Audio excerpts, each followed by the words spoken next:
What is up, everybody? Welcome back to Crew 2, and well, as y'all know, it is Wednesday, which means the new summit is now live, and for this week we have the Frozen Peaks, and I feel like the Platinum reward for this one is going to be pretty useful, even though the Affixit stats on this Nitro Chemist set is obviously not going to be that great, because I do believe that's resourceful in like Lucky and or Gold Finder, which, if you guys are going after a Nitro Chemist set, that's probably not where you're going to want, but luckily it is a Nitro Chemist set for the touring cars if you do not have one, so that could at least be a good aspect there. And then in gold, we have the blue window tint, which I think a lot of players already have that. I might be losing my mind, but I do believe that did come out a while ago, so you should get the money back for that. But before I jump into this summit right now and talk about the events, let's take a look at the upcoming summits right now. So the next one is going to be the Dominion Rival Stage 3, which has a really cool looking Aston Martin Vulcan, the Duke, which I do think this car does look pretty awesome for the most part. I mean, I really do love the color combo on that, and I'm looking forward to seeing how this car is going to perform.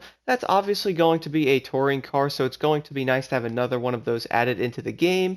I'm also really hoping this Aston Martin can compete with like the RS01 and the Koenigsegg CCGT, because I feel like it would be pretty awesome to have another vehicle that can compete with the better cars in this class. That way we can have something else to use. And then in gold, we have the crown-shaped smoke, which is kind of interesting looking. And then finally in silver, we have the legendary half set boosted for the touring cars once again. So it looks like we have another set for the touring vehicles, which would make a lot of sense considering, this summit is basically going to be all blue, which I'll show that here in a second though. And luckily the Fame Magnet set is going to have bucks on it, but I don't think the other perk is going to be very useful.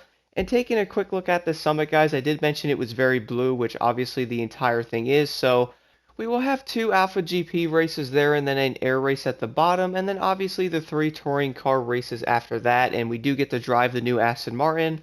Definitely looking forward to trying that thing out, and then we're going to have two slaloms, and then an escape, which if I had to guess is probably going to be one with a boat. But now moving over to the last summit in this season on the Crew 2 is going to be the Ice Crown, which in gold we do have the legendary half set boosted for the touring cars once again, but luckily this one is going to have bucks and or followers. I'm not really sure why the other one doesn't have followers on there, but maybe it's just mixing it up. But if I did have to guess, I would say players are probably going to change that to followers if they did get this. And then in Platinum, we have this Cyan Spangled Nitro, which does look pretty interesting without a doubt. I would say that's probably going to be one of the cooler ones, but I really do feel like a lot of players are probably not focusing on the Nitros. They probably want some good part sets and or some awesome vehicles. So now moving over to the Frozen Peak Summit, starting off here with the Aerobatics skill. So for this one, I did end up running the Zivko Edge 540 V3 once again. I would say the aerobatics are probably going to be the easiest skill in the entire game because they're normally pretty simple and you can get around 150k pretty easily with a score breaker set. So I feel like depending on what plane you guys want to use, which obviously all my friends are running the Zivko, so if you guys haven't tried this plane out, I do highly recommend trying this plane out because it's honestly that good. But moving over to the next skill is going to be a speed trap, and for me I did end up running the Corvette Stingray because I really don't use any other car. But if you guys might have been wondering, the Corvette only does 300 and about 14 miles an hour with Nitro Chemist, so if you guys do want to get a really high speed like my friend got 444 miles an hour, which you will need to slipstream somebody if you are trying to get like 440 miles an hour, but if you guys are running a regular Nitro Chemist set on the Corvette, you can still get around 390 to 395 miles an hour, which will still get you a pretty dang good score.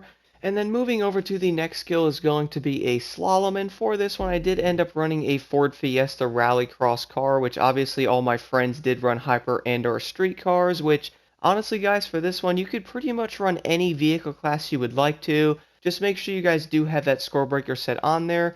I did manage to get around 155,000 points on this, and if you might have been wondering, by the way, you do not have to have a crazy score breaker set on your vehicle because you can still get a really high score even running a regular score breaker set. And now moving over to the first event is going to be a touring car race, and for this one you do get to drive the KTM Expo GT4. I'm not going to lie, I've been pretty impressed with this vehicle from using it in this race. The GT4 has some incredible handling, and this is going to be a longer event because obviously it's a US Speed Tour race, so do keep that in mind when you guys do this event because it's going to be a little bit longer. But it does seem like the scoring is going to be very lenient on its actual points that you get from this because my friend was 11 seconds slower than me, and that's only going to be 8,000 points, which honestly is not that much, so you guys can still get around 120k doing pretty decent on this one, which is going to help that a lot because obviously it's going to be a longer event. And then moving over to the street race here is going to be on the ice track. So for this, you are going to have to use the Lamborghini Murcielago. And to be honest, the car wasn't as bad as I thought it was going to be. It did do pretty decent, but obviously this car is going to slide everywhere because you are on the ice. And it's also going to be base level, so this car is definitely not going to be all that fast. But for the most part, I would say this race isn't all that bad. And now moving over to the next event is also going to be on the ice track as well, but for this one you do get to drive a touring car of your choice, and for this one I really did want to run something different because I was noticing everybody running the Maserati on the leaderboard, so for some odd reason something told me to pick the Chevrolet Corvette C6R, and I honestly could not believe how good this car does, guys. I 100% recommend trying this Corvette if you have not. For some odd reason, this car doesn't slide all that much on the track at all. It's almost like it's gripping the turns, similar to the Master Edition Charger and or the car that's in the hypercar category as well. So if you're looking for something different to use and or you do not have the Maserati, I would highly recommend trying out the Corvette because this car is probably going to blow your mind. I honestly could not believe how good this car did on this event. And then moving down to the Alpha GP race is also going to be a US Speed Tour event, and for this one I did end up running the KTM Expo R. To be honest, I really do not see a reason to use the other Alpha GP cars at the moment, especially doing a race like this that has a ton of turns and stuff. You're going to want agility, and I feel like the KTM is going to be the best option for this one. And then moving over to the hypercar event is going to be with the Ferrari 488 Pista, which I think it's been quite a while since we've seen this car in any of the summits, and I don't want to say this, but I feel like that's probably for good reasoning because a lot of players are probably not going to run the Pista. It's not that it's a really bad car, I just feel like there's definitely better options, and for this race, by the way, guys, it is going to be one of the longer ones, so if you can slipstream somebody, that's probably going to be the only way you're going to get a really high score on this because I did notice the 488 Pista does seem to struggle a little bit with its speed, but for the most part, the handling on this car doesn't seem to be all that bad. And now moving over to the final event in this summit is going to be a street race mixed with a touring car event as well. So for this one, you do get to drive the Mercedes-Benz SLS AMG, which to be honest is a pretty decent car for the most part. You also get to drive it in the snow on a Dominion Forsberg track, which definitely did a lot better than I thought. I would say the SLS is probably going to be a pretty decent street car overall, and I might end up trying out weird cars like the SLS in the future because I do feel like there's a lot of good cars in this game, but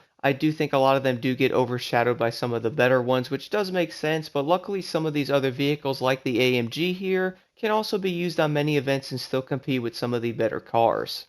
But anyway, if you have any questions at all, let me know in the comments below. Let's jump right into this summit.